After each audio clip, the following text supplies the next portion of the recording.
গুরু, কি অবস্থা সবার? পর্দায় সুপার হিরোদের তাণ্ডব আর বাস্তবের বক্স অফিসের রেকর্ড ভাঙার লড়াই। একদিকে স্পাইডারম্যানের সুনামি, অন্যদিকে রামায়ণ নিয়ে বিতর্কের ঝড়। হলিউড বলিউড পেরিয়ে ঢালিউডের নতুন চমক আর ওটিটির সব এক্সক্লুসিভ আপডেট নিয়ে সাজানো হয়েছে আজকের এই এপিসোড। শুরুতেই কথা বলবো বহুল আলোচিত রামায়ণ নিয়ে। ট্রেলার মুক্তির পর থেকেই নানা রকমের আলোচনা সমালোচনার জন্ম দিয়েছে মুভিটি। টিজারের তুলনায় ট্রেলারের ভিএফএক্স বেশ ভালো ছিল, ক্যারেক্টার এবং প্রেক্ষাপটও দারুণভাবে সাজানো লেগেছে। তবুও নেট দুনিয়ায় কথা উঠেছে দুই পার্টের মুভির টোটাল বাজেট 1800 কোটি আর প্রমোশন খরচ মিলিয়ে 4000 কোটির কথা নাকি পুরোটাই গিমিক। আবার অনেকে বলছে মেয়েদের এত অত্যাধুনিক ড্রেস পিরিয়ডিক টাইমে ছিল না। তবে মুভিটি সম্পর্কে পরিচালক নিতেশ তিওয়ারি বলেন, রামায়ণ পার্ট 1 এর শেষটা হবে এমন একটি টানটান রোমাঞ্চকর মোড়ে যা দেখে প্রেক্ষাগৃহ থেকে বের হওয়া মাত্রই দর্শকরা দ্বিতীয় পর্ব দেখার জন্য মুখিয়ে থাকবেন।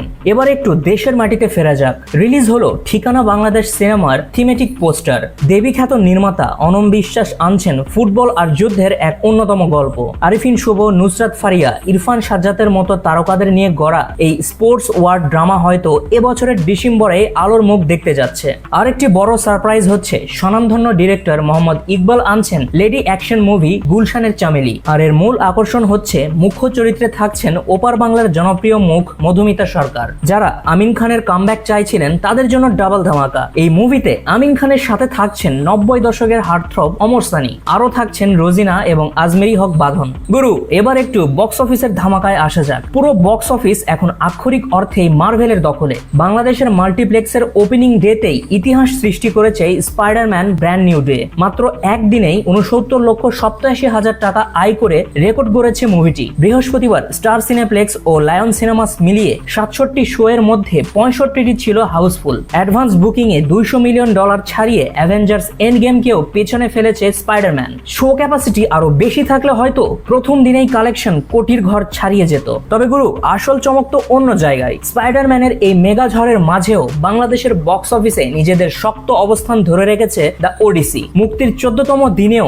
ডবল ডিজিটের কালেকশন তুলছে মুভিটি। মাত্র 22টি শো আর 58% অকুপেন্সি নিয়ে গত বৃহস্পতিবার আয় করেছে 11.15 লক্ষ টাকা। সব মিলিয়ে বাংলাদেশের মাল্টিপ্লেক্সে দ্য ওডিসির টোটাল গ্রস কালেকশন দাঁড়ালো 2,98 লক্ষ টাকা। অন্যদিকে বিশ্বব্যাপী মুভিটি ইতিমধ্যে প্রায় $700 মিলিয়ন আয় করে ফেলেছে। অন্যদিকে রিপোর্ট অনুযায়ী আয়রন ম্যান খ্যাত Robert Downey junior Marvel studio থেকে শুধু পারিশ্রমিক হিসাবেই $500 থেকে $600 মিলিয়ন আয় করেছেন। আর আপকামিং অ্যাভেঞ্জার্স ডুমসডের জন্য নিচ্ছেন $100 মিলিয়ন। মার্ভেলের ফিউচার লাইন আপ বস একদম ফাটাফাটি। 2028 সালের ঘোস্ট রাইডার মুভিতে হিরো হিসেবে দেখা যাবে রায়ান গসলিংকে, যা নিয়ে সোশ্যাল মিডিয়ায় রীতিমতো আগুন ধরে গেছে। আর নতুন ব্ল্যাক প্যান্থার হিসেবে কাস্ট করা হয়েছে ডেভিড জনসনকে, যাকে দেখা যাবে কিং টিচালার ছেলের চরিত্রে। এবার আসি বস একটু ওটিটির খবর নিয়ে। ডিরেক্টর শিহাব শাহিন আনছেন তার বড় ধামাকা প্রজেক্ট ক্যাফে আমব্রেলা। সবচেয়ে বড় চমক হলো 2025 সালের সেরা 3 লাক্স সুন্দরীকে একসাথে একই ফ্রেমে দেখা যাবে এই প্রজেক্টে। তাদের সাথে স্ক্রিন শেয়ার করবেন তৌসিফ মাহবুব, পার্থ শেখ আর আরিফিন জিলানি। ইতিমধ্যেই শুটিং ফ্লোরে ক্যামেরা রোল হওয়া শুরু হয়েছে। মেকার্সরা প্ল্যান করছেন এবছরের শেষেই আই স্ক্রিনে এক্সক্লুসিভ ড্রপ করবে এই ওয়েব ফিল্মটি। যাওয়ার আগে কিছু ওয়ান লাইনার আপডেট দিয়ে যায়। স্ট্রং বাজ অনুযায়ী লোকেশ কানাকরাজ ও আলু অর্জুনের AA23 প্রজেক্টে কোনো নায়িকা থাকছে না। কাইথি বা বিক্রমের মতো সিরিয়াস গল্প আর সিগনেচার অ্যাকশনই হবে এর মূল আকর্ষণ। রাওয়ান খ্যাত ডিরেক্টর অনুভব সিনহার নতুন অ্যাকশন মুভিতে স্ক্রিন শেয়ার করবেন টাইগার শ্রফ ও বিদ্যুৎ জামওয়াল। বলিউডের সেরা 2 মার্শাল আর্টিস্টের হ্যান্ড টু হ্যান্ড কম্বাট দেখার জন্য অপেক্ষায় রয়েছে ফ্যান্সরা। এদিকে আরিফিন শুভ ও বিদ্যা সিনহা মিম অভিনীত ঈদের আলোচিত মুভি মালিক আসছে উৎসব ওটিটি প্ল্যাটফর্মে। আগামী 6 আগস্ট রিলিজ হতে যাচ্ছে সাউথ স্টার নানির বহুল প্রতীক্ষিত মুভি দ্য প্যারাডাইসের টিজার। তো বস, এই ছিল বিনোদন জগতের আজকের সব এক্সক্লুসিভ আপডেট। আপনাদের কাছে আজকের কোন খবরটি সবচেয়ে বেশি চমকপ্রদ লেগেছে? আর রামায়ণের রাবণ হিসাবে ইয়াশকে কি আপনাদের পারফেক্ট মনে হচ্ছে? কমেন্ট বক্সে ঝড় তুলুন আপনার মতামত দিয়ে। আর গুরু, ভিডিওটি যদি ভালো লেগে থাকে তাহলে অবশ্যই চ্যানেলটিকে সাবস্ক্রাইব করবেন। দেখা হচ্ছে পরবর্তী কোনো ভিডিওতে। Till then, signing out.